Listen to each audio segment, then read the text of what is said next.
नमस्कार जोजोलोपा विद्यार्थी भाइ बहिनीहरू, तपाईहरू सन्चै हुनुहुन्छ? म पनि सन्चै छु। तपाईहरूले अहिले सुनिरहेको आवाज नेपाल भाषा एकाडेमीको निमित्त अनक मिडियाको प्रस्तुति नेवा एफएम 106.6 मेगाहर्ज रेडियोको हो।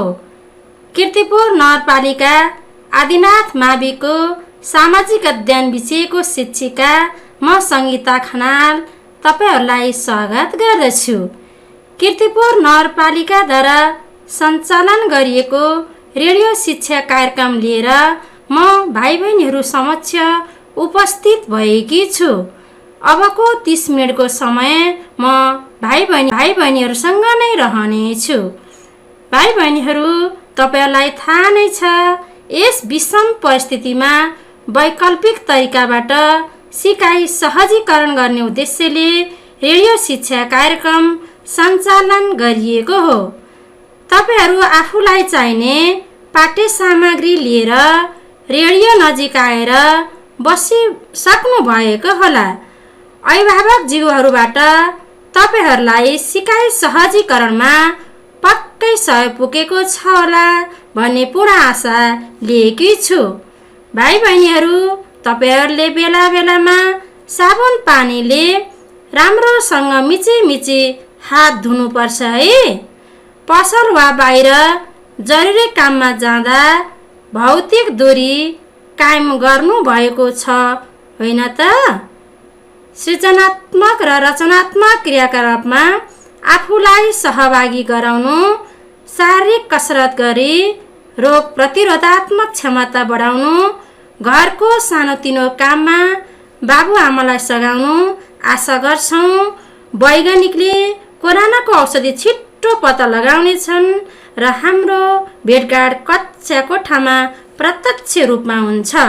विद्यार्थी भाइ बहिनीहरू, अघिल्लो हप्तामा एकाइ 1 अन्तर्गत पाठ 5 जनशक्ति भन्ने पाठ अध्ययन गरिसक्नु भएको छ। भाइ बहिनीहरूले जनशक्तिको परिचय, प्रकारहरू, भूमिका, महत्त्व आदि विषयवस्तुहरू अध्ययन गरिसक्नुभयो। गृह कार्य पनि राम्रोसँग गर्नुभयो होला। विद्यालय खुलेपछि आफ्नो सरमिसलाई गृह कार्य अवश्य नै देखाउनु हुनेछ। भाइ बहिनीहरू, आजको हाम्रो पाठ रहेको छ विकास आयोजना। यो पाठ सामाजिक अध्ययन विषयको पाठ 1 अन्तर्गत हामी हाम्रो समुदाय र राष्ट्र पाठ 6 अन्तर्गत पर्दछ। पाठ सुरु गर्नु पूर्व हाम्रो देशको विकासका आयोजनाका उदाहरणहरूमाथि छलफल गर्छौँ है त। दोलखा जिल्लाको माथिल्लो तामाकोसी आयोजना काम भइरहेको छ। मध्य पहाडी राजमार्ग निर्माण भइरहेको छ। मेलम्ची खानेपानी आयोजनाको धेरै काम सम्पन्न भइसकेको अवस्था छ। पोखरा क्षेत्रीय अन्तर्राष्ट्रिय विमानस्थल निर्माण भइरहेको छ। यी सबै माथिल्लो तामाकोसी विद्युत आयोजना, मध्य पहाडी राजमार्ग, पोखरा क्षेत्रीय अन्तर्राष्ट्रिय विमानस्थल आदि विकास आयोजनाका उदाहरणहरू हुन्। भाइ बहिनीहरू, तपाईहरूले विकास आयोजनाको परिचय पनि अन्दाज गरिसक्नु भएको होला होइन त? अब म विकास आयोजनाको परिचयमाथि छलफल गर्छु।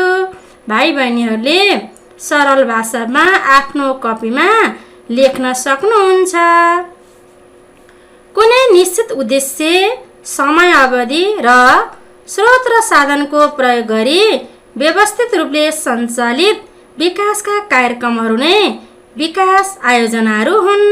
पुनः एकपटक है त भाइ बहिनीहरू, फेरि एकपटक। कुनै निश्चित उद्देश्य, समय अवधि र साधन स्रोतहरूको प्रयोग गरी व्यवस्थित रूपले सञ्चालित विकासका कार्यक्रम नै विकास आयोजनाहरू हुन्। बुझ्नुभयो होइन त भाइ बहिनीहरू? अब योजना कुनै पनि कार्यको विस्तृत कार्ययोजना हो। यसले लामो समयसम्म सञ्चालित हुने धेरै परियोजना र कार्यक्रमलाई समेटेको हुन्छ। नेपालमा राष्ट्रिय गौरवका 21वटा विकास आयोजनाहरू सञ्चालित छन्, जसको कार्य सम्पादनले राष्ट्रमा हरेक पक्षबाट लाभ पुर्याई विपन्नताबाट समुन्नतितर्फ फड्को मार्न सकिन्छ। नेपालमा सडक, खानेपानी, विद्युत, सरसफाइ, शिक्षा, स्वास्थ्यसँग सम्बन्धित विकास आयोजनाहरू सञ्चालनमा छन्। यस आयोजनाहरू कतिपय सम्पन्न भइसकेको अवस्थामा छन् भने कतिपय सम्पन्न हुँदैछन्। भाइ बहिनीहरू, कुनै विकास आयोजनाहरू लामो समयको र कुनै विकास आयोजनाहरू छोटो समयको लागि समयको आधारमा निर्धारण गरिएको हुन्छ। विकास आयोजनामा समावेश गर्ने कुराहरू के हुन् त? के कुरालाई ध्यानमा राखेर सञ्चालन गरिन्छ? हाम्रा विकास आयोजनाहरूमा निम्न कुराहरूलाई ध्यान राखेर विकास आयोजनाहरू सञ्चालन गरिन्छ। सबैभन्दा पहिला विकास आयोजनाको नाम हुनुपर्छ। जस्तै सडक आयोजना, विद्युत आयोजना, एउटा विकास आयोजनाको नाम हुनुपर्छ सबैभन्दा पहिला। अर्को, उद्देश्य, कुन उद्देश्यले विकास आयोजना सञ्चालन गर्न लागि हो, सो विषयवस्तुहरू स्पष्ट रूपले निर्धारण गरिएको हुनुपर्छ। र आयोजना सञ्चालन हुने ठाउँको नाम, कुन ठाउँमा आयोजना सञ्चालन गर्न लागि हो त्यो ठाउँको नाम हुनुपर्छ र कहिले हुने र कसरी हुने आदि विषयहरू पनि उल्लेखित हुनुपर्छ। र खाका अथवा खाका तयार गरेको हुनुपर्छ र नक्सा पनि स्पष्ट रूपमा नक्साको रूपरेखा स्पष्ट रूपमा उल्लेखित भएको हुनुपर्छ। कुल लागत अथवा खर्च, कति लगानीमा विकास आयोजना सम्पन्न गर्न सकिन्छ त्यो पनि थाहा पाउनुपर्छ। खर्च बेहोर्ने संस्था, कुन संस्था सरकारी वा गैर सरकारी, कुन स्रोतबाट खर्च जुटाउने हो आदि कुराहरू स्पष्ट रूपमा उल्लेखित भएको हुनुपर्छ। र अर्को, काम सुरु हुने मिति र सम्पन्न हुने मिति, कहिले काम सुरु हुने हो, कति दिन, महिना वा पञ्चवर्षीय योजना हो कि सप्तवर्षीय योजना हो कि, सो कुराहरू स्पष्ट रूपमा यकिन हुनुपर्छ। आयोजनाबाट लाभान्वित हुने कति मानिसहरू यो योजनाबाट लाभान्वित हुन्छन्, यो सङ्ख्या पनि अङ्कित गरिएको हुनुपर्छ। फेरि एकपटक हामीले विकास आयोजना सञ्चालन गर्दा निम्न कुराहरूमा ध्यान दिनुपर्छ है भाइ बहिनीहरू। एउटा, विकास आयोजनाको नाम हुनुपर्छ, उद्देश्य हुनुपर्छ 2 नम्बरमा। 3 नम्बरमा आयोजना सञ्चालन हुने ठाउँको नाम हुनुपर्छ। अर्को, नक्सा रूपरेखा हुनुपर्छ। अर्को, कुल लागत अथवा खर्च कति लाग्ने हो त्यो स्पष्ट हुनुपर्छ। र खर्च बेहोर्ने स्रोत कुन हो, र काम सुरु हुने मिति, सम्पन्न हुने मिति त्यो लिखित हुनुपर्छ। र आयोजनाबाट कति लाभान्वित हुन्छन् त ती कुराहरू स्पष्ट रूपमा तयार गरेर विकास आयोजनाहरू सञ्चालन गर्दा यी कुराहरूमा ध्यान दिनुपर्छ है भाइ बहिनीहरू। भाइ बहिनीहरू, यो योजनाबाट लाभान्वित कति मान्छे हुन्छन् त त्यो कुरा पनि यकिन हुनुपर्छ। भाइ बहिनीहरूले योजना सञ्चालन गर्दा समावेश गर्ने कुराहरू पनि थाहा पाउनुभयो। अब भाइ बहिनीहरू, विकास आयोजनाको महत्त्वमाथि हामी छलफल गर्छौँ है त। अब अन्दाज गर्नु है त, विकास आयोजना सम्पन्न भएपछि के महत्त्वहरू हुन्छन् त अवश्य नै अन्दाज गर्नुभयो होला। म यसलाई बुदागत रूपमा स्पष्ट रूपमा भन्छु है त। हाम्रो देशमा उपलब्ध स्रोत र साधनको सदुपयोग हुन्छ। जस्तै नेपाल पानीमा ब्राजिल पछिको दोस्रो ठुलो धनी देश हो। जलको उचित प्रयोगबाट आर्थिक लाभ लिन सकिन्छ। त्यसकारण हाम्रो देशमा उपलब्ध स्रोत र साधनको सदुपयोग हुन्छ। र मानिसको जीवनस्तरमा पनि सुधार आउँछ। अर्को बुँदामा विकासको लागि चाहिने शिक्षा, स्वास्थ्य, खानेपानी, सडक आदि पूर्वाधार निर्माण हुन्छ। यी पूर्वाधार निर्माण राम्रोसँग सम्पन्न भएमा मानिसको जीवनस्तरमा सुधार आउँछ। अर्को बुँदामा कृषि, उद्योग, व्यापार, पर्यटन क्षेत्रको विकासमा पनि मद्दत पुर्याउँछ।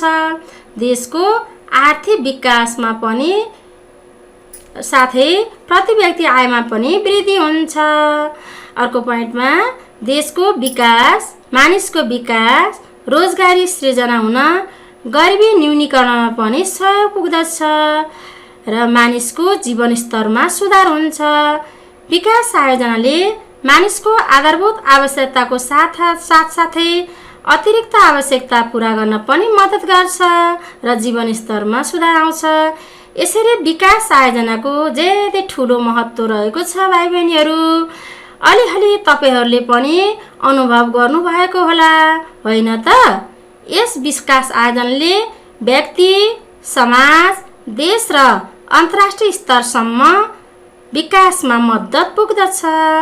भाइ बहिनीहरू, विकास आयोजनालाई समयको आधारमा 3 प्रकारले वर्गीकरण गरिएको छ। छोटो अवधिको, मध्य अवधिको र लामो अवधिको। कुनै योजनाहरू छोटो अवधिमा नै सम्पन्न हुन्छन्, कुन निश्चित लामो अवधिको हुन्छ, कुनै निश्चित अवधिको पनि हुन्छ। यसरी समयको आधारमा आयोजनालाई 3 भागमा वर्गीकरण गरिएको छ। त्यस्तै क्षेत्रको आधारमा विकास आयोजनाहरू 3 प्रकारका छन्, जस्तै स्थानीय स्तरका विकास आयोजना, प्रदेश स्तरको विकास आयोजना र राष्ट्रिय स्तरको विकास आयोजना। फेरि एकपटक है त, स्थानीय स्तरको विकास आयोजना, प्रदेश स्तरको विकास आयोजना र राष्ट्रिय स्तरको विकास आयोजना। अब प्रदेश स्तरको विकास आयोजना भनेको के हो त भन्दा, स्थानीय स्तरको विकास आयोजना जसले स्थानीय स्तरकै गाउँपालिका, नगरपालिका, स्थानीय सरकारले नै सञ्चालन गरेको आयोजनाहरू स्थानीय स्तरका आयोजनाहरू हुन्। यसमा स्थानीय व्यक्तिहरू नै लाभान्वित हुन्छन् र स्थानीय स्रोत र साधनको सदुपयोग हुन्छ।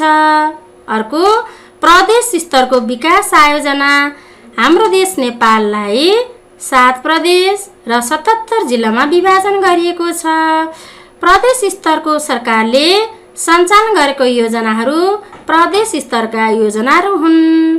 अर्को योजना छ राष्ट्रिय स्तरको विकास योजना। यो राष्ट्रिय स्तरको विकास योजना राष्ट्रिय गौरवको योजना हो। यसले देशलाई विश्वमा नै चिनाउने काम गर्छ। राष्ट्रिय स्तरको योजनाहरू जस्तै माथिल्लो तामाकोशी जलविद्युत आयोजना, राष्ट्रपति चुरे संरक्षण आयोजना, वेलाञ्ची खानेपानी आयोजना, यिनीहरू भाइ बहिनीहरू राष्ट्रिय स्तरका आयोजनाहरू हुन्। हाम्रो देशमा हजारौं राष्ट्रिय स्तरका आयोजनाहरू छन्। तीमध्ये नेपाल सरकारले 1 नम्बरमा राखेका राष्ट्रिय योजनाहरू 21 वटा रहेका छन्। यी योजनाहरू सञ्चालित छन्। नेपालमा सञ्चालित राष्ट्रिय योजनाहरू जस्तै काठमाडौँ तराई द्रुत मार्ग, पूर्व पश्चिम विद्युतीय रेल मार्ग, माथिल्लो तामाकोशी जलविद्युत आयोजना, दोस्रो अन्तर्राष्ट्रिय विमानस्थल निजगढ 12, मेलम्ची खानेपानी आयोजना, लुम्बिनी क्षेत्र विकास कोष, राष्ट्रपति चुरे संरक्षण योजना, विद्यालय क्षेत्र विकास आयोजना आदि राष्ट्रिय गौरवका आयोजनाहरू हुन्। अब हामी भाइ बहिनीहरू सडक विकास आयोजनामा काठमाडौँ द्रुत मार्गबारे छलफल गर्छौँ। तपाईहरू यसको नाम पनि सुन्नुभएको होला, अवश्य सुन्नुभएको छ, होइन त? काठमाडौँ तराई द्रुत मार्गको आयोजना 2074 साल जेठ 14 गतेबाट सुरु भएको हो। यसको लम्बाइ 72.5 किमी लामो छ। यसले काठमाडौँ, ललितपुर, मकवानपुर, बाराको निजगढ आदिलाई छोएको छ। यो विकास योजना विक्रम सम्वत 2080-81 सम्म सम्पन्न गर्ने सरकारले लक्ष्य लिएको छ। थो सर्गते बखुसी बे न गिद्ध बोइ न बाज बोइ थो बे मनु मनु सिबे छमुचिया न राज दै न तमी दै न चिमी दै थजा को जाता हे न दै वो नुगु दिन वो छिगु दिन अवश्य वै वो नुगु दिन वो छिगु दिन अवश्य वै नेवासा नेवा एफएम सच्चो खुफुती खो नेना दिशा नेंका दिशा जी रामकृष्ण दुवाल। व्यवसाय विश्रामपछि भाइ बहिनीहरूलाई फेरि स्वागत गर्दछु। काठमाडौँ तराई द्रुत मार्गबाट हुने फाइदाहरू के हुन् त भाइ बहिनीहरू? तपाईहरुले अलिअलि पनि अनुभव गर्नुभएको छ होला, होइन त? यसका फाइदाहरू के हुन् त? तराई काठमाडौँ जोड्ने सबैभन्दा छोटो दूरी हुने तराईबाट काठमाडौँ आउन 1 घण्टाको समय लाग्छ। समय र खर्चको पनि बचत हुन्छ। पेट्रोलियम पदार्थको खपत कम हुने र वार्षिक रूपमा देशलाई अरबौं रुपियाँ बचत हुन्छ। खाद्य तथा अन्य सामग्रीको ढुवानी कार्य सहज हुने, आन्तरिक पर्यटनको विकासमा टेवा पुग्ने, देशको आर्थिक विकासमा टेवा पुग्ने, धार्मिक क्षेत्रको विकास, पर्यटन विकास र आर्थिक विकासमा ठूलो फाइदा हुन्छ। फेरि एकपटक भाइ बहिनीहरू, यस सडक मार्गका फाइदाहरू, यो सबैभन्दा छोटो दूरीको हुने, तराईबाट काठमाडौँ आउन 1 घण्टाको समय लाग्ने र समय र खर्चको पनि बचत हुन्छ। पेट्रोलियम पदार्थको खपत कम हुने, वार्षिक रूपमा देशलाई अरबौं रुपियाँ बचत हुन्छ। खाद्य तथा अन्य सामग्रीको ढुवानी सहज हुने, आन्तरिक पर्यटनको विकासमा टेवा पुग्ने, देशको आर्थिक विकासमा टेवा पुग्ने, धार्मिक क्षेत्रको विकास, पर्यटन विकास र आर्थिक विकासमा ठूलो फाइदा पुग्दछ। अब हामीले माथिल्लो तामाकोशी जलविद्युत आयोजनामाथि छलफल गर्छौं है त। यो आयोजना दोलखा जिल्लाको उत्तरी भागमा रहेको छ। यसको उत्पादन क्षमता 456 मेगावाट रहेको छ। यो अहिलेसम्मको सबैभन्दा ठूलो आयोजना हो। र माथिल्लो तामाकोशी आयोजनाबाट हुने फाइदाहरू: ऊर्जा सङ्कट समाधान हुने, हाम्रो देशमा ऊर्जा सङ्कटमा छ, त्यो समाधान हुने काम यसले गर्न सक्छ। खेर गइरहेको जल स्रोतको सही सदुपयोग हुन्छ। छरिएर खेर गएका प्राकृतिक स्रोत र साधनको पनि सही सदुपयोग हुन्छ।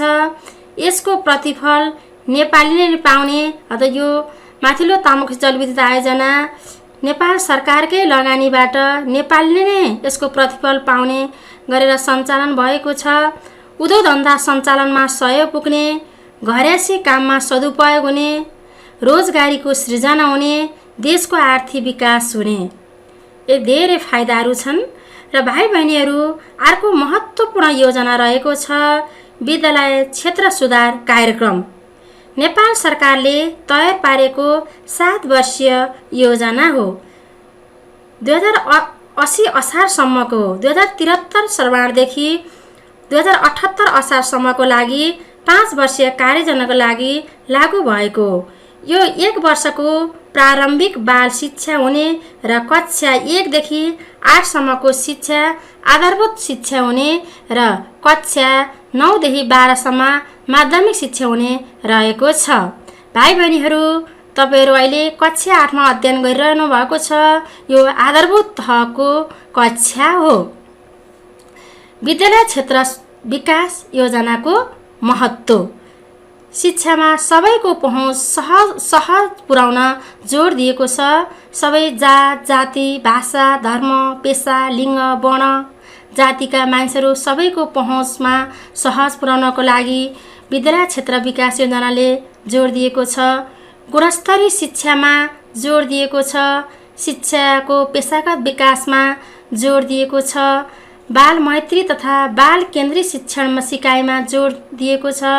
जीवन उपयोगी शिक्षामा जोड दिएको, शिक्षामा सबैको पहुँच पुर्याउने, शिक्षकलाई पेशागत विकासमा जोड दिने, सूचना प्रविधिमा जोड दिएको, विपद व्यवस्थापनमा पनि जोड दिएको छ। फेरि एकपटक विद्यालय क्षेत्र विकास योजनाको महत्त्व भाइ बहिनीहरूले आफ्नो कपीमा सरल भाषामा पनि लेख्न सक्नुहुनेछ। शिक्षामा सबैको पहुँच सहज पुर्याउन जोड दिएको छ, गुणस्तरीय शिक्षामा जोड दिएको, शिक्षकको पेशागत विकासमा जोड दिएको, बाल मैत्री तथा बाल केन्द्रित शिक्षण सिकाइमा जोड दिएको, जीवनोपयोगी शिक्षामा जोड दिएको, शिक्षामा सबैको पहुँच पुर्याउने, शिक्षकलाई पेशागत विकासमा जोड, सूचना प्रविधिमा जोड दिएको छ, विपद व्यवस्थापनमा जोड दिएको। यी कुराहरूमा विद्यालय क्षेत्र विकास योजनाको महत्त्व रहेको छ। भाइ बहिनीहरू, हाम्रो पाठ्य पुस्तकमा रहेको पश्चिम नेपाल ग्रामीण खानेपानी र सरसफाइ आयोजना, विद्यालय क्षेत्र सुधार कार्यक्रम, धुलीखेल सिन्धुली बर्दिवास सडक आयोजना सम्पन्न भइसकेका आयोजनाहरू हुन्। तपाईहरूलाई नै थाहा नै छ, हाम्रा विकास योजनाहरू समयमै सम्पन्न हुन सकेका छैनन्। ती कारणहरू के होलान् त? सोच्नुहोस् त, सोच्नुभयो होइन त? नेपालमा सञ्चालित आयोजनाहरू समयमा कार्य सम्पन्न नहुनका कारणहरू के हुन् त? म छोटकरीमा स्पष्ट रूपमा उल्लेख गर्दैछु। 1. विकास आयोजनामा राजनीतिकरण हुनु। 2. देशको राजनीतिक वातावरण स्थिर नहुनु, सरकार परिवर्तन भइरहनु। 3. आयोजनाको डिजाइन, लागत, अनुमान र कार्यप्रणालीमा वैज्ञानिक नहुनु। 4. स्थानीय स्तरमा अवरोध सिर्जना हुनु। 5. आयोजनाको निर्माणको ठेक्का प्राप्त गर्ने कम्पनीको क्षमता र अनुभव उच्च नहुनु। 6. ठेकेदार कम्पनीको लापरवाही। 7. आयोजनामा भ्रष्टाचार तथा अनियमितता हुनु। 8. प्रभावकारी अनुगमन नहुनु आदि यी समस्याहरू रहेका छन्। समयमा सम्पन्न नहुने कारणहरू रहेका छन्।